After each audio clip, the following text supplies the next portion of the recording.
مخصوص سیاسی جماعت کے بانی کا ملک مخالف ایجنڈا پھر سے بے نقاب ہو گیا ہے۔ مخصوص سیاسی جماعت کے بانی نے آئی ایم ایف پروگرام کو نشانے پر رکھ لیا ہے۔ ایک جماعت کے بانی کا بیرسٹر علی ظفر کے ذریعے آئی ایم ایف کو خط لکھنے کا اعلان۔ مائیکل کوگل مین نے کہا کہ خط کو نظر انداز کیا جائے گا اور اس کی کوئی اہمیت نہیں ہوگی۔ اسی پہ مزید بات کریں گے۔ بیورو چیف اسلام آباد طارق چودھری ہمارے ساتھ موجود ہیں۔ طارق چودھری بتائے گا کون سے مضمون مقاصد اس پہ بے نقاب ہو چکے ہیں، اور ایک بار پھر سے ہم یہ دیکھ رہے ہیں کہ اس خط کو نظر انداز کرنے کی بات سامنے بھی آ رہی ہے۔ دیکھیے، ایک طرف سے جہاں آئی ایم ایف کے جو حکام نے کہا ہے کہ وہ جو آنے والی حکومت ہے اس کے ساتھ کام کریں گے اور پاکستان کے ساتھ جو موجودہ قسط ہے اس کو مکمل کر کے اگلے پروگرام کے لیے بات چیت بھی کی جا سکتی ہے، اس کا اشارہ ملا ہے، لیکن ساتھ ہی ساتھ جو ہے وہ پاکستان تحریک انصاف کی قیادت نے اس بات کی تصدیق کی ہے۔ کل بھی اور آج بھی جو ہے وہ ریاض جیل کے باہر جب گفتگو ہو رہی تھی تو برسر گور خان اور باقی لوگوں نے کہا کہ خط جو ہے وہ لکھا جا رہا ہے اور جلد ہی اس خط کو منظر عام پر لایا جائے گا، یعنی میڈیا پر ریلیز کیا جائے گا، جس میں جو پاکستان میں عام انتخابات ہوئے ہیں ان میں جو مبینہ دھاندلی کی بات کی جائے گی، اور آئی ایم ایف سے یہ بھی کہا جائے گا کہ جب تک جو ہے وہ دھاندلی کی تحقیقات کی جائے تاکہ جو آنے والی جو بھی حکومت ہے اس کے پاس لیجٹیمیسی ہو۔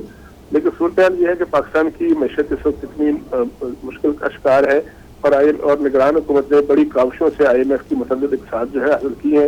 اس کے علاوہ جو ہے جب سے یہ قسطیں حاصل ہوئی ہیں اس کے بعد سے پاکستان کی معیشت کو جو ہے کچھ نہ کچھ استحکام ملا ہے، لیکن اب یہ جو خطوط لکھے جا رہے ہیں اور خط لکھا جا رہا ہے اس کے بعد سے لگتا یہ ہے کہ وہ ایک مرتبہ پھر معاملہ خرابی کا شکار ہو سکتا ہے۔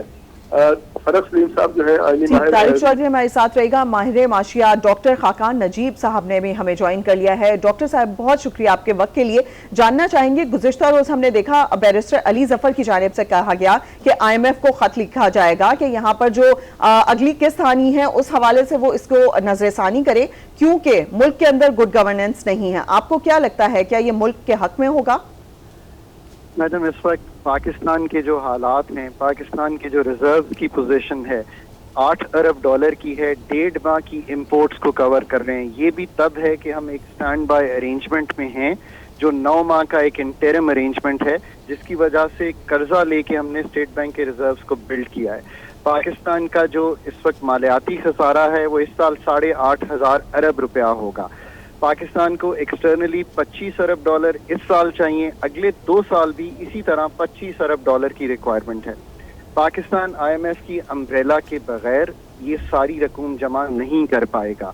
پاکستان کی فرینڈلی کنٹریز جس میں یو اے ای، سعودی عربیہ اور چائنا شامل ہیں، انہوں نے بھی پاکستان کی جو ری پروفائل کیا تھا ہر سال کے لیے، یعنی کہ جو اس سال کا پیبل تھا اس کو آگے لے گئے، ابھی جب پاکستان نے سٹینڈ بائی ارینجمنٹ انٹرم 9 ماہ کا سائن کیا۔ اگر آپ ان حالات کا جائزہ لیں تو آپ کو اندازہ ہوگا کہ پاکستان کو آئی ایم ایف کی امبریلا میں رکھنا لوگوں کو کمفرٹ دینے کے برابر ہے، ورنہ اگر روپے کی قدر جو کہ بہتر ہوئی ہے اس میں اور ویکنس ہوتی ہے تو جو اس وقت پرائس ٹرینڈ ہے پاکستان کی آج بھی انفلیشن 29% پہ ہے، ایئر آن ایئر ایوریج 25% بڑھی ہے، پچھلے سال بھی 25 بڑھی تھی۔ آپ خود اندازہ لگائیے کہ ایسا ملک جو آئی سی یو کی اکانومی میں ہو، جس کا انرجی سیکٹر لیڈ کر رہا ہو، اس وقت آپ کا انرجی سیکٹر کا جو سرکولر ڈیٹ ہے وہ 5700 ارب روپیہ ہے۔ اب آپ خود فیصلہ کر دیجئے کہ اگر ان چیزوں کا آپ جائزہ لیں گی تو آئی ایم ایف کے بغیر ملک کو چلانا، ایون ملٹی لیٹرلز کے ساتھ پیسے تبھی ملیں گے، پروجیکٹ فنانسنگ بھی تبھی آئے گی، یہ ڈیمز بریجز تبھی کمپلیٹ ہوں گے اگر آپ فنڈ کے پروگرام میں رہیں گے۔ This is my best advice not only to the politicians, but مجھے ایک موقع دیجیے، میں ایک اور گزارش اب کرنا چاہتا ہوں۔ It is not simply about going to the I M F, it is about کہ ہم وہ پروگرام جو کرنے جا رہے ہیں، ہمیں ایک نیا پروگرام کرنا پڑے گا جو 3 سالہ پروگرام ہوگا، اور وہ پروگرام کی جزیات پاکستان کو اپنی ٹیبل پہ بیٹھ کے پہلے ان سارے اسٹیک ہولڈر سے، جس میں میں اسٹیبلشمنٹ کو بھی کہتا ہوں، کو بھی کہتا ہوں، پالیسی میکرز کو بھی کہتا ہوں کہ آپ اس کو طے کیجئے، خود جزیات اونرشپ لیجئے اس پروگرام کی، اور وہ پروگرام ایسا ہو کہ جب ہم ختم کریں 3 سال بعد تو پاکستان کی انفلیشن، پاکستان کا جو کرنٹ اکاؤنٹ کا خسارہ ہے، جو انرجی سیکٹر کے ڈیفیسٹس ہیں، ان کو سنبھال پائیں۔ That is the way forward for the country in the next 3 years.